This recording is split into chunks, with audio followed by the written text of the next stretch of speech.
गणपते नमः। श्री गणेश की वंदना कर दिन के स्वामी शनिदेव, श्री राम भक्त भाई हनुमान तथा उनके स्वामी श्री राम की आराधना कर, इष्ट देव का ध्यान धर, गुरुजनों को नमन कर अभिनंदन करते हैं आपका वरुण रेस्टो द्वारा प्रस्तुत आज के लघु पंचांग में। यह लघु पंचांग हम नित्य प्रस्तुत किया करते हैं और प्रतिदिन प्रस्तुत दैनिक पंचांग जो 5 भागों में हुआ करता है, उसके पहले भाग का यह लघु रूप है जो आपके ही सुझाव के अनुरूप है। इसमें डेटा जो भी हम प्रयुक्त करते हैं दृक पंचांग से लेते हैं, छवि तथा ध्वनि गूगल से ली जाती है और यह प्रस्तुति आप तक यूट्यूब के माध्यम से, यूट्यूब के सौजन्य से हम सफलपूर्वक आप तक पहुंचा पाने में समर्थ होते हैं। तो चलिए हम चलते हैं लघु पंचांग की तरफ और लघु पंचांग के तरफ जाने के क्रम में श्री गणेश की मन ही मन स्तुति करते चलते हैं ताकि इस प्रस्तुति को आप तक पहुंचने में न कोई विघ्न हो, न कोई बाधा हो और कार्य की सिद्धि हो। साथ ही साथ इस विद्या का समुचित प्रचार और प्रसार हो और सभी का कल्याण हो।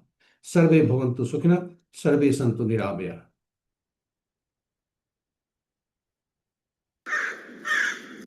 ओम शंकराचार्य नमः। जय श्री राम, जय भोले हनुमान।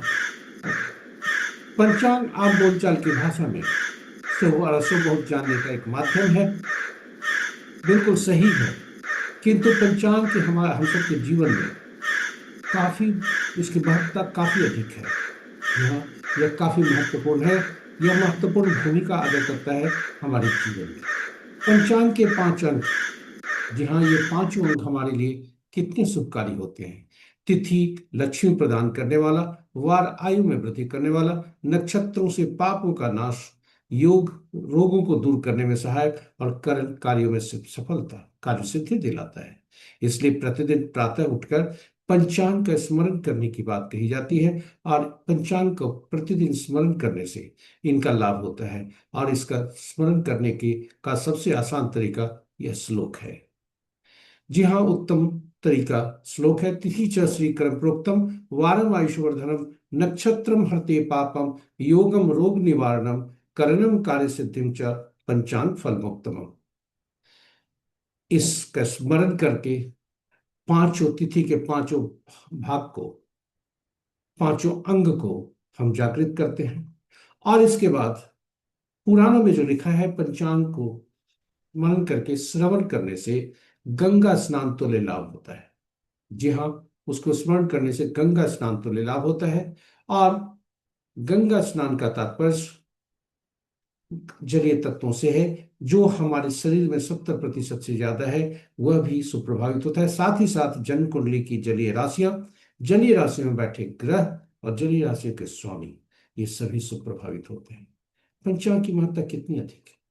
स्मरण और श्रवण, साथ ही साथ पंचांग हमारी निर्णय क्षमता को सुदृढ़ करता है। पंचांग हमारी निर्णय क्षमता को सुदृढ़ करता है, आत्मबल बढ़ाता है। प्रकृति और ब्रह्मांड की ऊर्जा के साथ संतुलन स्थापित करने में पंचांग सहायक होता है, जिसके फलस्वरूप हम सबके जीवन में शांति, समृद्धि और सकारात्मकता का संचार होता है। अतः पंचांग का प्रतिदिन हमें स्मरण, श्रवण और अनुसरण करके अपने जीवन में हम शुभता ला सकते हैं, जीवन को सफल और समृद्ध बना सकते हैं।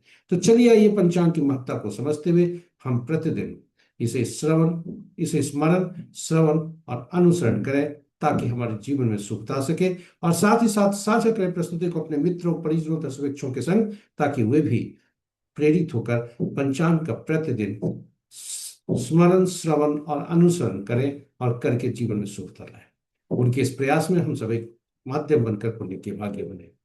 चलिए पंचांग की तरफ चलते हैं। आज का दिनांक 11 अप्रैल 2026, माह वैशाख, पक्ष कृष्ण, शाका संवत 1947 पारा भाव, विक्रम संवत 2083 सिद्धार्थी और कल युग का 5127वां वर्ष।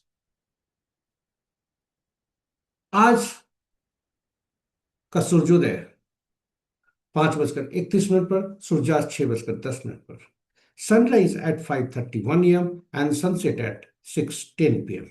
आज का दिशा शुल्क पूर्व है, फिर भी इस दिशा में यात्रा करने को बाध्यता हुई तो अदरक या उड़द की दाल का सेवन करके यात्रा में शुभता लाएं। पंचांग के 5 अंक इस प्रकार। वार शनिवार, तिथि देर रात्रि मध्य रात्रि 16:37 तक नौमी, जो रिक्ता तिथि के अंतर्गत आता है। तत्पश्चात दसवीं, जो पूर्णा तिथि के अंतर्गत आता है। नक्षत्र अपराह्न 1:39 तक उत्तराषाढ़, तत्पश्चात श्रवण। आज के दिन की शुरुआत उत्तराषाढ़ के तीसरे पद से होता है, जो प्रातः 7:10 तक रहता है। तत्पश्चात उत्तराषाढ़ का चौथा पद अपराह्न 1:39 तक आरंभ होता है। श्रवण नक्षत्र का पहला पद, जो रात्रि के 8:07 तक रहता है। दूसरा पद देर रात्रि 2:32 पर, और तीसरा पद कल के सूर्योदय के बाद पश्चात प्रातः 8:54 तक। योग संध्या 6:39 तक सिद्ध, तत्पश्चात साध्य, और करण दिन के 12:01 तक तैतिल, तत्पश्चात मध्य रात्रि 0:37 तक घर, और फिर वनिज। ये रहे हमारे पंचांग के पांचों अंक। महत्वपूर्ण मुहूर्त। जी हाँ, महत्वपूर्ण मुहूर्त के बारे में जो गीता में लिखा है, मनुष्य का अधिकार, हम सबका अधिकार कर्म पर है, फल पर नहीं। यानी परिणाम हमारे हाथ में नहीं है।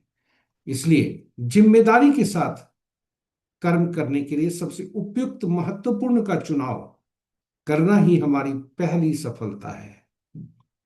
इसलिए याद रखें, जिम्मेदारी के साथ कर्म करने के लिए सबसे अनुकूल मुहूर्त का चुनाव करना ही हमारी पहली सफलता है।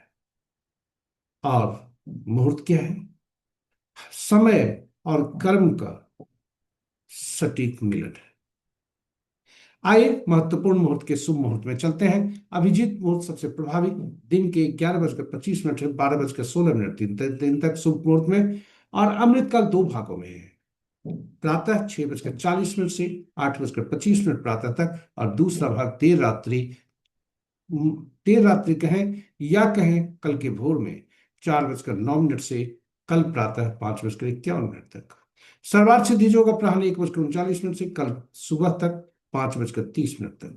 विजय मुहूर्त अपराह्न 1:57 से 2:48 तक अपराह्न तक। गोधूली विला संध्या 6:09 से 6:32 संध्या तक, और निशिता मुहूर्त देर रात्रि 11:28 से मध्य रात्रि 0:13 तक।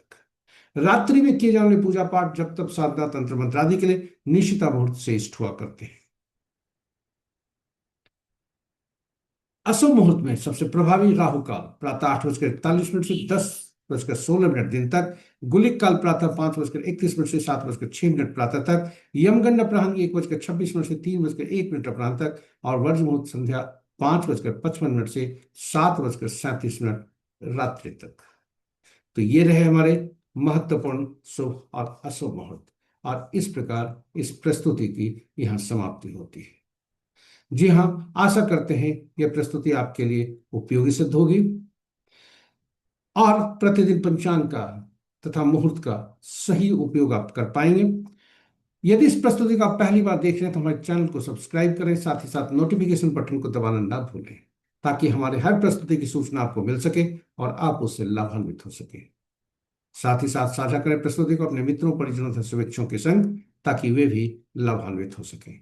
और अंत में हम प्रार्थना करते हैं, आज दिवस के देवता शनिदेव, श्री राम भक्त हनुमान, श्री राम भक्त भाई हनुमान तथा उनके स्वामी श्री राम से कि उनकी असीम कृपा आप पर बनी रहे और आपका दिन शुभ हो। जय शनिदेव, जय श्री राम, जय भाई हनुमान।